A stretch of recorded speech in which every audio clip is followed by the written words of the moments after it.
of the IDC, Russia, and director of WHD International Board, located in Moscow, where this event is happening today. Dr. Dvoryanov, how significant is a day of a day is this? What's the feeling in the Russian capital today? Thank you so much. Yes, it's a beautiful day today indeed, and we can see that that is a very unique opportunity to all our nation, but not only Russian nation, but all global society, again touched to the historical truths, like our honorable guest Xi Jinping, the leader of China. He came and they had a very good conversation, friendly conversation with our national leader Vladimir Putin. And in his speech, Mr. Xi Jinping, he mentions that always follow to historical truths. That is a role of Russian Federation, of our civilization. And of course, everybody happy because right now we can see during this big conflict of civilization, Russia again and again try our level best, our country try to make the historical truth is a basic principle in relationships between two countries. Right? For example, we want to rejoin a Russian-speaking population of Ukraine back to Russia because before it was a part of Russian empire, it was a part of a Russian civilization. That is historical truth. That's why this, of course, this holidays, this national big celebration, again, is an opportunity for all of us to touch to the spirit of history. And look, for example, even Donald Trump, he announced that 8th of May will be Victory Day for America, and America did some main role in the second war. But everybody knows that Donald Trump cannot show the picture with Reichstag, with the American flag. Everybody knows that Reichstag was with a Soviet Union flag. And Berlin indeed was like a last aim of the war, and of course this day is very significant for all humanity. For my opinion, it's significant for all humanity. Dr. Dvoryanov, obviously 80 years ago today marks VE Day, Victory in Europe Day. Back then, the Soviet Union, now Russia of course, and the West, including Britain and France, were allies. How does the Russian state, country, population feel now about the fact that the only two European leaders that are present are Slovakia and other Eastern European bloc? Yes, yes, we can see that after Second War, it was agreement which was done, and in Yalta were three leaders. Actually, that was three leaders of three great countries like Soviet Union, America, and United Kingdom. Roosevelt, Churchill, and Stalin. They was in Yalta in Crimea, and it was an agreement about how it will be model of post-war world. And according to this agreement, of course, it was NATO and eastern part of Europe, Warsaw bloc, like a union of all Soviet and socialist republics, socialist countries. After the destruction of USSR, everything changed in Europe. And right now, the new process of, we can tell some revenge moods in some the heads of the European politicians start. First of all, example of Ukraine, we can see that fascism was reborn again in Europe, which is a big challenger for humanity. But slowly we can see, even with the role of Donald Trump, we understand right now that we have new conditions to prepare new global agreement. That's why I'm a big optimist, and I can see right now during the visit of a lot of presidents, head of states to Moscow, that everybody understand historical truths, and in future, of course, we can expect peace in Ukraine. We can expect a peace between Russia and Ukraine, and we can expect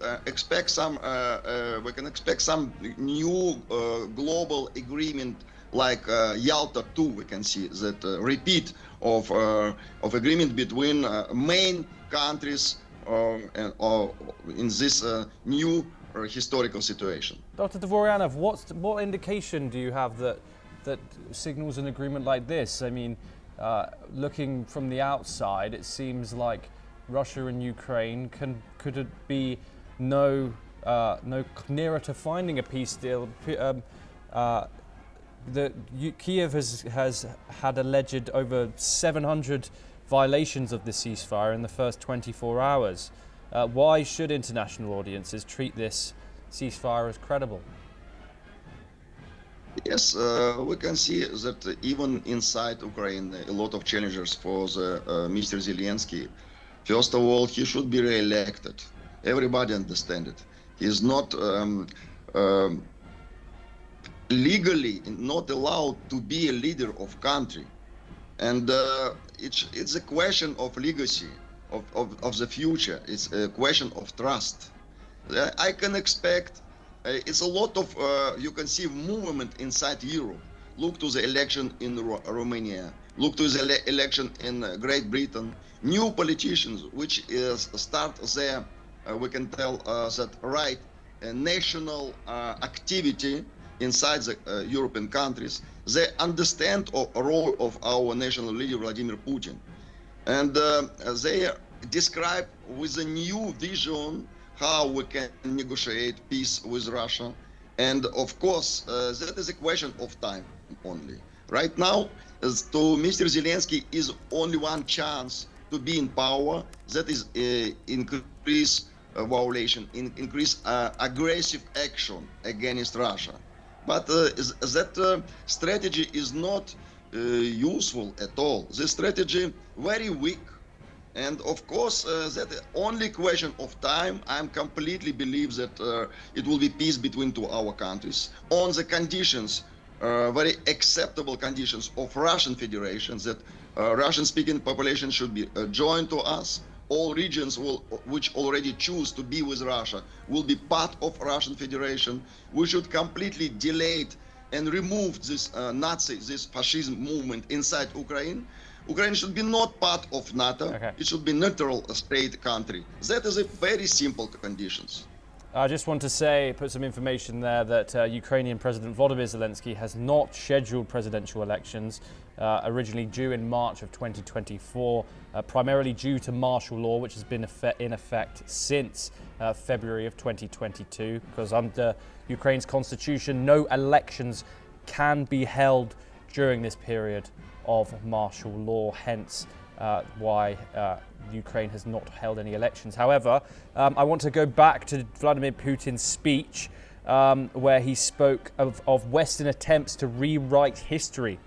Can you point to concrete examples of this, or what Vladimir Putin is trying to indicate by this, and what does Moscow find the most troubling?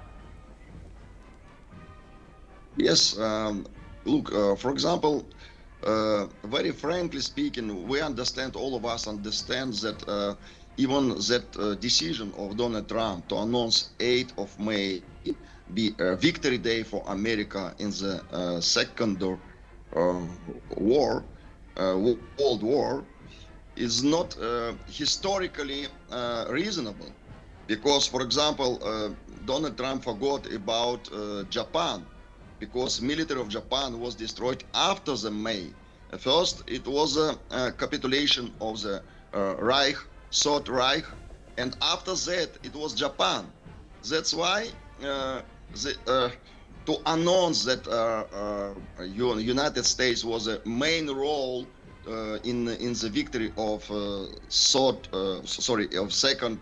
World War is not historically reasonable.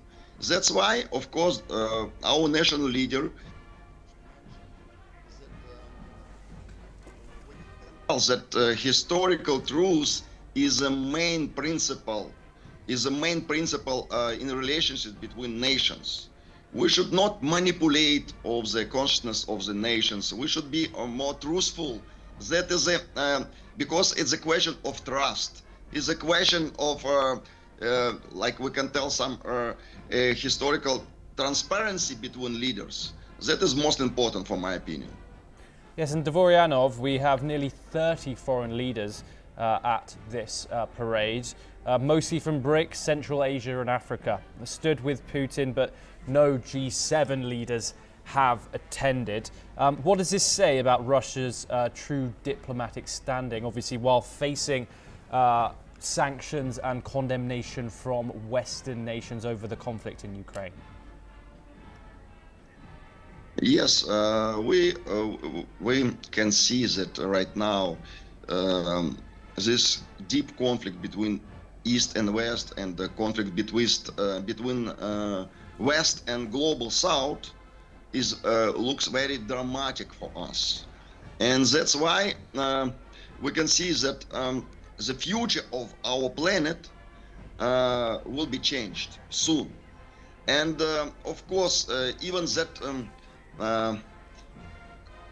kind of conflict inside the Western Alliance itself, for example, kind of conflict or misunderstanding between the United States and Europe, is again improvement that new process start, and new process not only BRICS.